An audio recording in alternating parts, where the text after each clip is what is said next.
coming up, we're going to cross to Tel Aviv for you. We are expecting to hear from the Israeli Prime Minister Benjamin Netanyahu. It comes as Israel once again hits targets in the crowded southern half of the Gaza Strip and has ordered more neighbourhoods to evacuate. We'll bring you that news conference as soon. It looks as if it is to start. Let's listen in.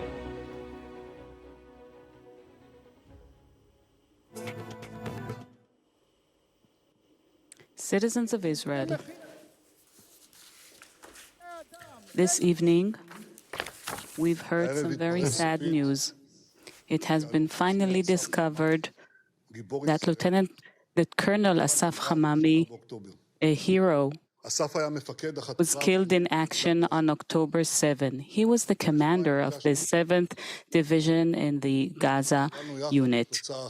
2 weeks ago, I met with his family and we prayed together for a different outcome. But regretfully, that wasn't the case. Asaf was a hero for all of us. May his memory be blessed. Citizens of Israel, any person who saves one soul, one life, as if he has saved an entire world.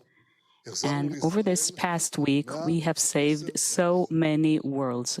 We've brought back to Israel 110 souls. We've liberated 68 Israelis, mothers, grandmothers, children, and dozens of foreign nationals, the entire nation, and many others all over the world followed up on each and every release, biting their breaths. These are the young men and women and children we brought home: Raz, Aviv, Hila, Alma, Noam, Emma, and Yuli, Emilia, Avigail, Emily, Gali and Amit, Eitan, Naveh and Yahel, Noam and Ohad, Oriya and Yuval, Ofri, Sahar, Erez, Maya, Noga, Ophir, Daphna, Ella, Tal and Agam, Gal, Or and Yagil, Itai and Maya, Bilal and Aisha, Ori, Natalie, Mika, and Liam, and many, many others whom we brought back home. These are not only names, these are souls of boys and girls, young men and women whom we brought back home. We brought them back home, we brought them back to life. We will support them, we will follow up on them, and I embrace all of them on behalf of all of you, citizens of Israel. Welcome back home, those who have come out of this hell, and welcome back home.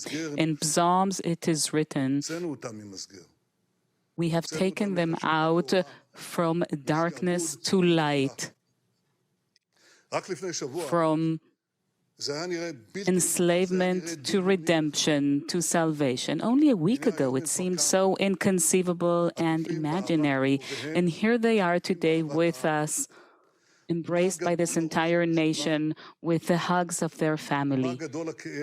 The joy of their return is oh so great, and the pain for those who have been viciously murdered, the pain for them is oh so great, and for those who have not returned yet.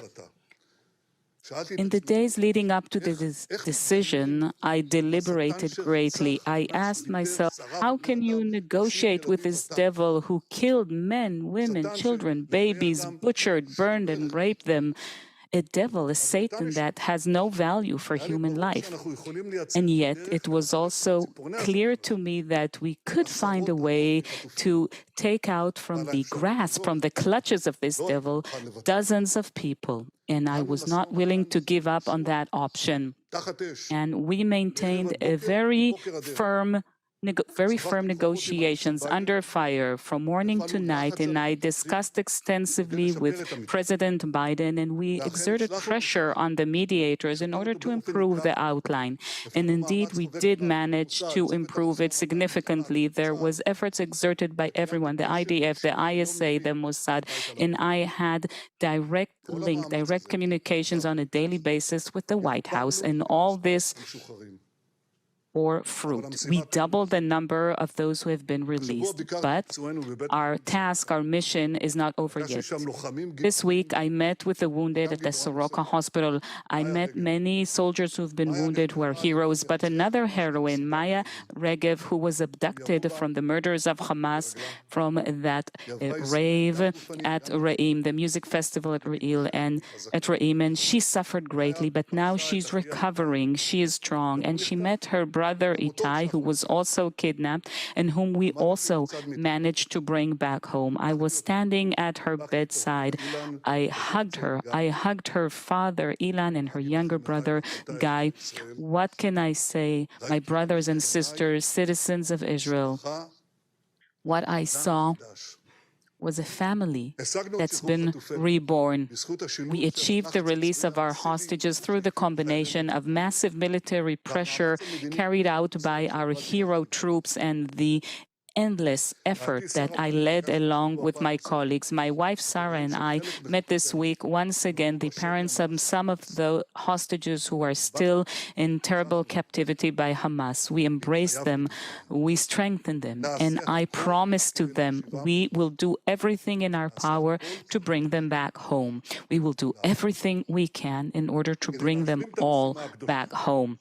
In order to complete this sacred mission of bringing back all of our hostages, in order to obliterate Hamas and to make sure that Gaza will no longer pose a threat on Israel, that we won't have any organization there educating their children for terrorism, funding terrorism, and calling for the extermination of the state of Israel. So our troops have been preparing during the ceasefire for absolute victory over Hamas. And I met in the field our wonderful troops, and they said to me, "Sir, please follow this through. Please continue until the end." And I said, "Yes, until the end, no question about it."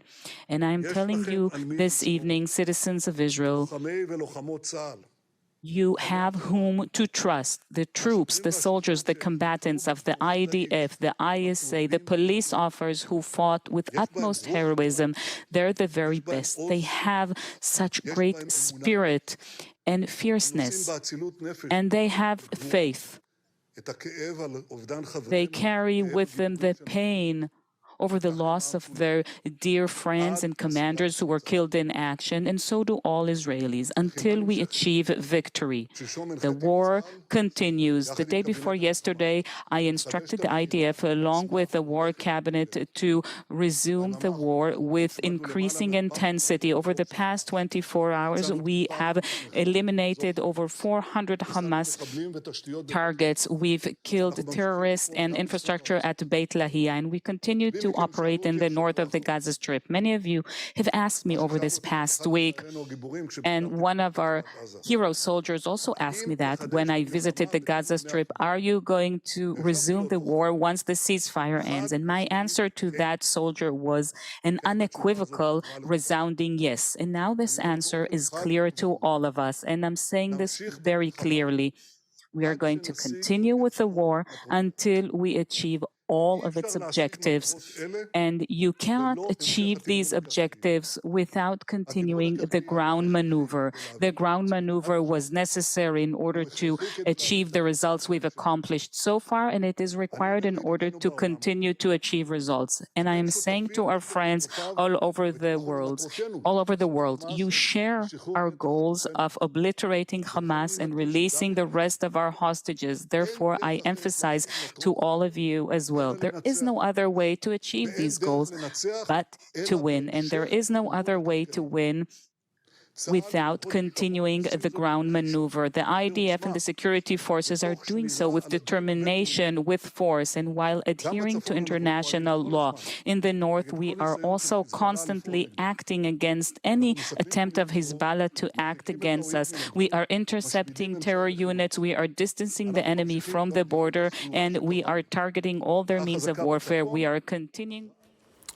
So that is Prime Minister Benjamin Netanyahu addressing the nation, speaking in Tel Aviv, welcoming back home those hostages who have been released, describing Hamas as a devil, Satan, also saying that troops during the ceasefire of recent days have been preparing for absolute victory over Hamas. He said, also saying that since the bombing began once again, 400 Hamas targets have been eliminated. Let's bring in our chief correspondent, Stuart Ramsey, who's been listening in from Jerusalem. Stuart, Benjamin Netanyahu saying there, we are going to continue until we achieve all our objectives. His tone very much suggesting this isn't going to end anytime soon.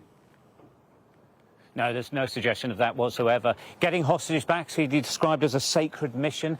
I think this was a message, not just to Israel, saying that getting out the hostages has been a huge success, which he went through in some length at the beginning of his speech. But actually saying to them, we need to continue, and we are going to continue. That means, obviously, the expansion much further into the south. And that's really what this is all about when it comes to the international community, because the south of Gaza is absolutely full of people. And carrying out the sort of missions he's talking about, which is the destruction of Hamas, is extremely dangerous for anyone who is there. There's very little room for people to move to. All the obvious ways of moving south are difficult because buildings are being blown up all the time.